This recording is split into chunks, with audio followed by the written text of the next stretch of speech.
У нас же за польскім часам ніякай Беларусі даже і назову не было. Мае бацькі ніякай палітыкай не цікавіліся. Яны і не цікавіліся, хто яны такія. Яны прямо рабілі на сваім кавалку зямлі, размаўлялі, конечно, ўсе по-беларуску.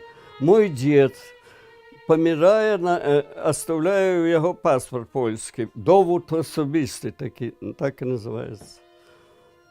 И что вы знаете, веруете, там было написано, это, веровызнание православное, а народовость тутейши.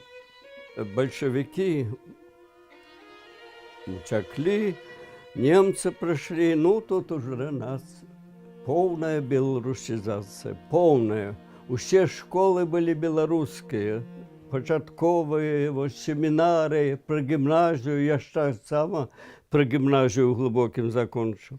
Ну, тут уже ми стали свідомими, в 7 класів я закончив вже повністю свідомим. Знову зміна влади, прийшли знову освободителі, другі. Амаль всі наставники були з сходу. Вони і самі дрэнна не ведалі беларускую мову, да і не хацелі ведаць. Вораг быў, мы вучыліся на сваёй мове, прыйшлі свае і нема. Ну вот і пачалі мы там патроху гаварыць, а потом сталі аб'ядноўвацца, такая суполка вроде у нас была, потом надали назов Союз белорусских патриотов, прийняли присягу 25 соковика. Спочатку мы спевали «От веку мы спали» и нас разбудили. Это я добре запомнил. А потом уже почали это, мы выйдем школьными рядами. Думали, закончим педучилище, нас разошлють по різних вёсках, там, усюдах. Треба нам вчити своїх дітей по-білоруську обов'язково і самим завжди розмовляти по-білоруську. Вот такі у нас мети були. Нам мова, символи, вот это самое основное. Наші батьки безземельні були. Ми ж повинні советскую владу были любить, а мы не любили. Советский Союз таки боялся нас, детей. Глибоцким 2 и Поставским была смертная кара, была 4. Потом им эта смертная кара была отменена, заменили на 25, а я 15.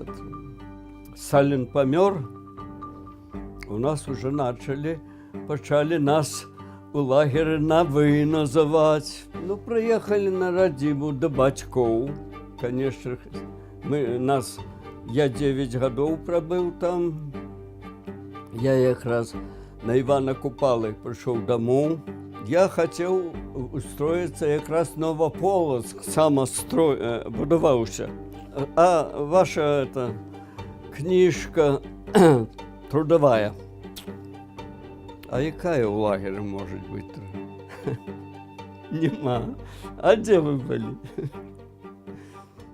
І ми весь час жили несвободно, а з нас уже все ужали, усю інтелігенцію були знищивши. Ну що ж ви хочете? А хто буде?